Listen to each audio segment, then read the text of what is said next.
Moi! Nyt on ilta. Ja kello on jotain vähän vaille 9. Mutta joo, niin mä menen eka nyt suihkuun. Ja siis mun pitää pestä mun hiukset, koska mulla oli siis slick back. Mä olin sen pois kun mä ei jaksanut sitä enää mun hiukset on ihan tämmössä geelissä. Niin mä nyt pestän mun hiukset. Mä nyt näytän mitä tuotteita mä käytän. Koska no, joo, niin shampoona. Mä käytän tällaista shampoota.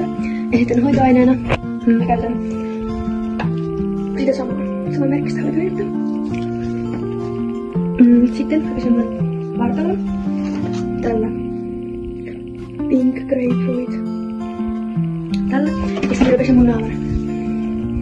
Sellainen. Joo, mä tulin äsken suihkusta. Ja nyt mennään skincareen. Mulla on aika pieni skincare, tai silleen mun on tosi vähän juttuja. Mutta joo, niin eka laitetaan tätä Ordinary serumia.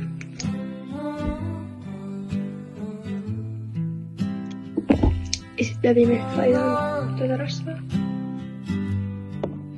Mä yritän nyt alkaa taas kuvaamaan vähän aktiivisemmin ja silleen.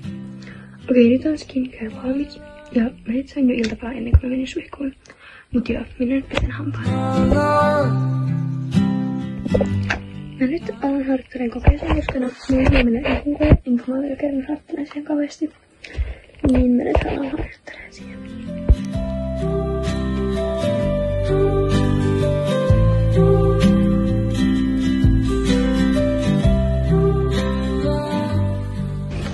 Moi, mä oon nyt tän seuraavassa päivässä, mutta multa loppui eilen akku, niin mä en kerännyt kuvata loppuun sitä iltaa, mutta mä en kyllä tehnyt mitään kauhean erityistä.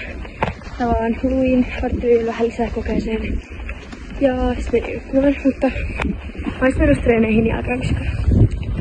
Mutta joo, niin tää video on tullut tässä, joten moikka!